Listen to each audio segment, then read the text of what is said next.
Hello everyone, welcome back to my channel.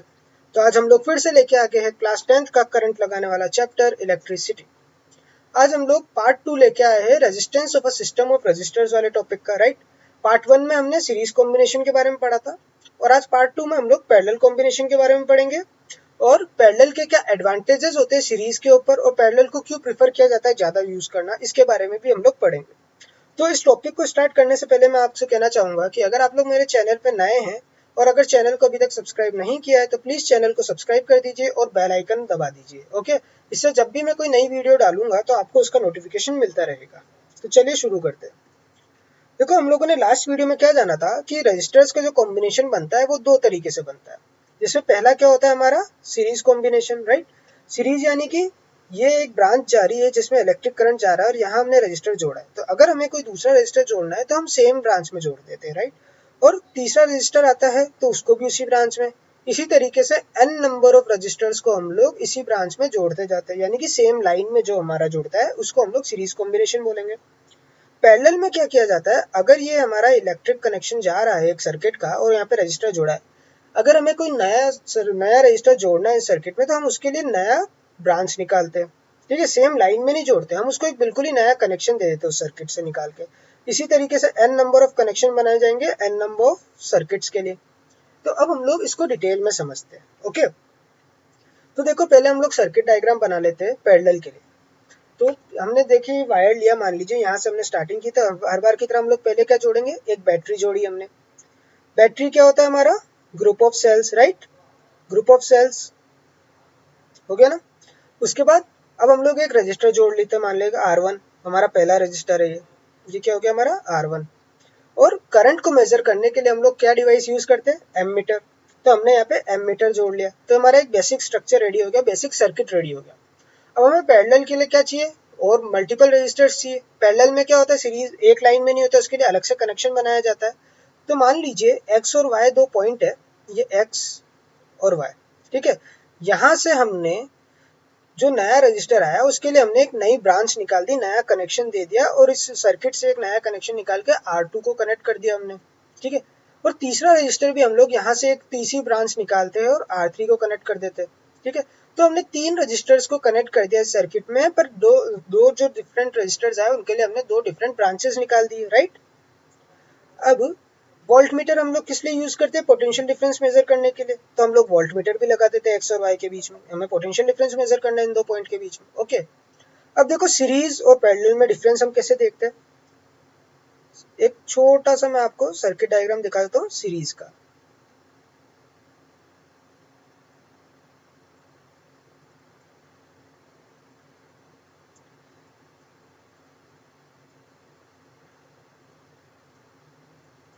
ये series में, अब सीरीज में देखो सबके सब सेम लाइन में है ना, तो जो करंट यहाँ से जाएगा वो यहाँ से तीनों में जाएगा।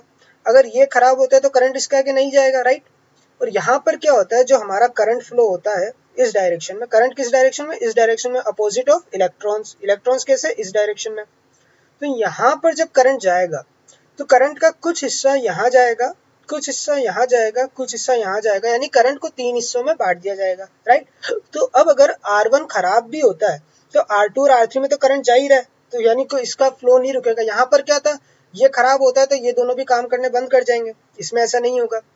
तो R1 में क्या करंट जा रहा है, I1, R2 में I2, R3 में I3 जाएगा, ठीक है ना, राइट। और यही तीनों करंट वापस आगे जाके मिलके वापस I बन जाते हैं। अब देखो, सबसे पहले तो हम बात कर लेते हैं एक बार पोटेंशियल डिफरेंस की। यहाँ पर क्या था, तीनों रजिस्टर का जो पोटेंशियल डिफरेंस था अलग अलग आता था, राइट। और टोटल जो पोटेंशियल डिफरेंस होता था वो इसका V equals to V1 plus V2 plus V3 होता था। करंट तीनों में सेम था। यहाँ पर उसका उल्टा हो गया, यहाँ पे जो पोटेंशियल डिफरेंस रहता है वो सेम रहेगा तीनों के अंदर, ठीक है ना। पोटेंशियल डिफरेंस जो रहेगा सेम रहेगा तीनों रजिस्टर्स के अंदर। चाहे तो आप एक एक के ऊपर वोल्ट मीटर भी लगा के देखोगे ना पैरेलल कॉम्बिनेशन में, तो आपको सेम पोटेंशियल डिफरेंस दिखाया जाएगा। और करंट क्या हो गया, यहाँ पे डिफरेंट हो गया, राइट, डिफरेंट हो गया। तो ओम्स लॉ के हिसाब से हमारा जो पोटेंशियल डिफरेंस का फॉर्मूला क्या होता है ओम्स लॉ में, V इक्वल्स टू IR। तो इससे हमारा करंट का फॉर्मूला क्या निकलता है, I इक्वल्स टू V/R।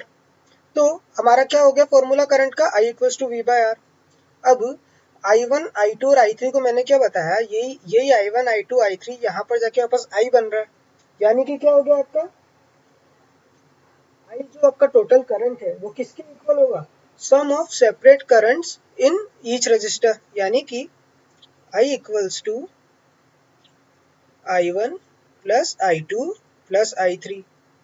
क्या हुआ, ये I1 जा रहा है यहाँ से, राइट, ये I2 जा रहा है यहाँ से, जा रहा है ना, ये I3 जा रहा है हमारा यहाँ से, यहाँ आके वापस ये क्या हो गया, I हो गया ना, तीनों का सम, तीनों मिलके क्या हो गया, I हो गया, यानी कि total current of the circuit is equal to the sum of separate currents through each branch of the combination, right? यानी जो एक ब्रांच से, जो तीनों की ब्रांच अलग अलग निकल रही, तो तीनों ब्रांच से जो करंट आ रहा है उसका सम मिलके वापस I बन गया ना, तो ये हमारा फॉर्मूला आ गया।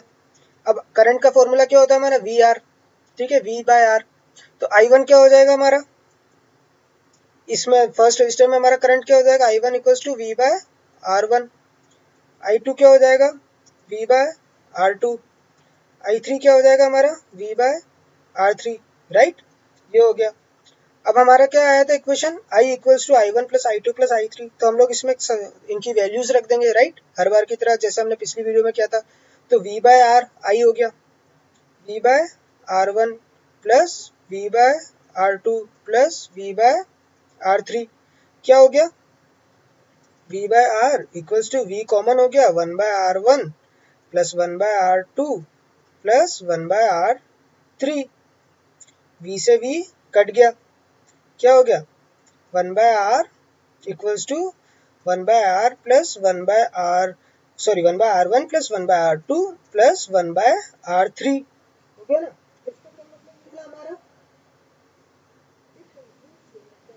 reciprocal of the total resistance of the circuit is equals to the sum of the reciprocal of the resistance of each resistor, right? Reciprocal of the total resistance of the circuit is equals to the sum of the reciprocal of the resistance of each resistor, यानी कि जो हमारा total resistance है उसका reciprocal किसके equal होगा, each resistor का जो रेजिस्टेंस होगा उसके रेसिप्रोकल के सम के, तीनों के जो रेजिस्टेंस होंगे उनके रेसिप्रोकल का जो सम होगा उसके इक्वल हो जाएगा। तो इसको हम किस तरीके से लिखते हैं, हमने सीरीज में कैसे लिखा था, आर एस लिखा था, तो पैरेलल को हम लोग कैसे करेंगे, R P equals to 1 by R1 plus 1 by R2 plus 1 by R3 dot dot dot dot, जितने भी आपके होंगे एन नंबर ऑफ रजिस्टर्स तक के लिए यूज किया जाएगा। उम्मीद करता हूँ आपको ये समझ में आ चुका होगा, राइट। अब हम लोग आगे चलते हैं। एडवांटेज क्या होता है पैरेलल कॉम्बिनेशन का सीरीज के ऊपर, सबसे पहले तो हम लोग एक बार सर्किट डायग्राम बना लेते हैं। सर्किट नहीं, हम लोग एग्जांपल लेंगे सिंपल।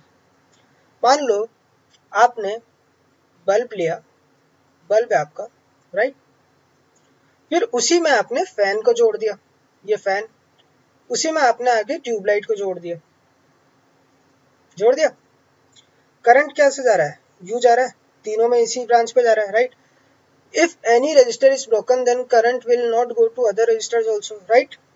अब मान लो बल्ब में डिफेक्ट आ गया, यहाँ बल्ब खराब हो चुका है, तो यानी करंट का फ्लो यहाँ रुक गया, तो अब ना तो पंखा चलेगा ना ट्यूबलाइट चलेगी, नहीं चलेगी ना, क्योंकि करंट तो यहीं रुक गया। वहीं पैरेलल में क्या होता है, मान लीजिए ये आपका बल्ब, या आपने फैन के लिए दूसरा कनेक्शन दिया, या आपने ट्यूबलाइट ली, राइट। अब करंट आ रहा है आपका यहाँ से, फैन में अलग करंट जा रहा है बट के, यहाँ पे अलग बट रहा है, यहाँ पे अलग बट रहा है। अब अगर आपका बल्ब खराब भी हो जाता है तो पंखे और ट्यूबलाइट के लिए तो करंट की सप्लाई चालू है ना, तो ये अब भी वर्क करेंगे। यानी कि अगर कोई रजिस्टर पैरेलल में खराब भी होता है तो बाकी दो रजिस्टर उस टाइम भी काम करेंगे, यानी उनके पास तब भी करंट का फ्लो रहेगा, ठीक है। अब देखो इस वाले सर्किट के अंदर क्या हो सकता है, एक ही स्विच लग सकता है। अब इन तीनों के लिए अलग अलग स्विच लगाने का कोई मतलब तो है नहीं, एक ही स्विच से करंट काम करेगा, भले ही आप यहाँ लगाओ, भले यहाँ लगाओ, भले यहाँ लगा लो स्विच को, ऑन करोगे तो तीनों चलेंगे, ऑफ करोगे तो तीनों बंद होंगे एक साथ। आप चाहते हो पंखा चले खाली, ये दोनों नहीं चले तो भी स्विच तो एक ही रहेगा, करंट तो एक ही सप्लाई होगी, राइट। यहाँ पर आप तीनों के लिए अलग अलग स्विच लगा सकते हो, पंखा, बल्ब, ट्यूबलाइट बंद करनी, बल्ब बंद करना, खाली पंखा चलाना रात को सोते टाइम, स्विच खाली पंखे का ऑन रखा, बाकी दोनों बंद कर दिया हमने। यानी कि सीरीज के अंदर It has same switch for each register and it can have different switches for different registers. अब यार सीरीज के अंदर हमने तो अभी खाली 3 लिए, राइट, 3 रजिस्टर लिए, पर n नंबर ऑफ रजिस्टर्स हो सकते हैं ना, कनेक्शन कितना लंबा होता है, ये ऐसे 1 2 3 ऐसे, तो n नंबर ऑफ रजिस्टर्स लगे हुए। अब इनमें से कोई भी एक, मान लो 1000 कनेक्शन दिए हुए कहीं पे, अब कोई भी एक अगर खराब होता है तो सब बंद हो जाएंगे। तो अब आपको उन 1000 में से कौन सा खराब हुआ ये आपको थोड़ी पता, सारी बंद हो गई एक के खराब होने की वजह से, अपन को थोड़ी पता कौन सा सही, तो उसको ढूंढने में कितना टाइम लग जाएगा। वहीं पैरेलल के अंदर भले ही कितने ही कनेक्शन दे रखे हैं, n नंबर ऑफ कनेक्शन है, n नंबर ऑफ, इस तरीके से आपने बहुत सारे कनेक्शन दे रखे हैं, इनमें से ये खराब हो गया तो ये बाकी तीनों तो चल, बाकी चारों तो चल ही रहे, तो आपको क्या पता चल गया क्या खराब हुआ, ये खराब हुआ, क्योंकि बाकी सब तो वर्क कर ही रहे। तो it will be hard to find defected resistor in series combination and it will be easy to find the defected resistor in parallel combination। ठीक है, ये हो गया आपका सीरीज और पैरेलल। अब हम लोग कुछ चीजें नोट कर लेते हैं। देखो, series current will be same for each resistor, क्या पढ़ा था हमने सीरीज के अंदर, चलिए एक बार दोनों के डायग्राम बना लेते हैं, बेसिक सा डायग्राम।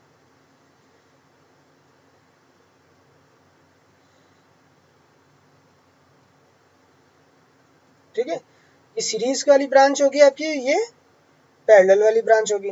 अब करंट यहाँ से जा रहा है इसमें, तो करंट सीरीज में क्या रहेगा, हमेशा सेम रहेगा, राइट, एक ही करंट तीनों में जा रहा है, current will be same for each resistor. Voltage और ये और है, okay. Potential difference will be different for each resistor, क्या मतलब हुआ, अब यहाँ पे जो वोल्टेज निकलेगा, यहाँ जो पोटेंशियल डिफरेंस निकलेगा वो इसका भी अलग होगा, इसका भी अलग होगा, इसका भी अलग होगा, तीनों का अलग अलग पोटेंशियल डिफरेंस आएगा, okay. Potential difference of whole circuit is equals to the sum of potential difference of each resistor, हमने करा ही था, V equals to V1 plus V2 plus V3, यानी कि जो टोटल पोटेंशियल डिफरेंस होगा पूरे सर्किट का वो किसके इक्वल होगा, तीनों के अलग अलग पोटेंशियल डिफरेंस के सम के बराबर होगा। Total resistance of circuit is equals to the sum of resistance of each resistor, right, R equals to R1 plus R2 plus R3, total resistance of the circuit, कितने भी लगे हुए हो n नंबर्स तक, सबका सम किसके बराबर होगा, इस रेजिस्टेंस के बराबर जो सर्किट का रहेगा। अब इंपॉर्टेंट पॉइंट, आपको अगर क्वेश्चन दिया जाता है कि आपको ये 3 रजिस्टर दिए गए हैं, ये है, आपको मैक्सिमम रेजिस्टेंस निकालना है, उसके लिए आप कौन सा कॉम्बिनेशन यूज करोगे, आपको कॉम्बिनेशन नहीं बताया जाएगा, आपको बोलेगा कि आपको मैक्सिमम रेजिस्टेंस निकालना है, तो आप कौन सा कॉम्बिनेशन यूज करोगे, आप यूज करोगे सीरीज कॉम्बिनेशन। ठीक है ना, ये मैं आपको इसलिए बता रहा हूँ क्योंकि इस तरीके के क्वेश्चन आते हैं एग्जाम में, बच्चे कंफ्यूज हो जाते हैं कि भाई साहब ये क्या आ गया, ये तो पढ़ा ही नहीं था। अगर आपको क्वेश्चन आता है कि आपको 4 रजिस्टर दिए, चारों का ये रेजिस्टेंस है या जो भी है, ये इसमें इतना वोल्टेज जा रहा है, इसमें ये हो रहा है, इसमें वो हो रहा है, आपको मैक्सिमम रेजिस्टेंस निकालना है, राइट। मैक्सिमम अगर आ गया वर्ड मैक्सिमम रेजिस्टेंस और मल्टीपल रेजिस्टेंस दे रखे, तो कौन सा कॉम्बिनेशन यूज किया जाएगा, सीरीज कॉम्बिनेशन। यानी कि मैक्सिमम देखते ही आपको समझना है कि सीरीज का क्वेश्चन आ चुका है, सीरीज कॉम्बिनेशन का क्वेश्चन आया। अब नेक्स्ट हम लोग आते हैं पैरेलल पे। पैरेलल में क्या था, current will be different for each resistor, हो गई भाई, यहां से करंट आया तो तीनों में सेम करंट तो जा नहीं सकता ना, करंट डिवाइड करना पड़ेगा, हिस्सा देना पड़ेगा सबको बराबर, करंट यहाँ पे डिवाइड हो चुका है, तो करंट तीनों के लिए डिफरेंट होगा। पोटेंशियल डिफरेंस जो रहेगा वो सेम रहेगा तीनों का, क्योंकि इन दो पॉइंट के बीच में ही तीनों के तीनों इन दो पॉइंट के बीच में, तो तीनों के पोटेंशियल डिफरेंस सेम रहेगा।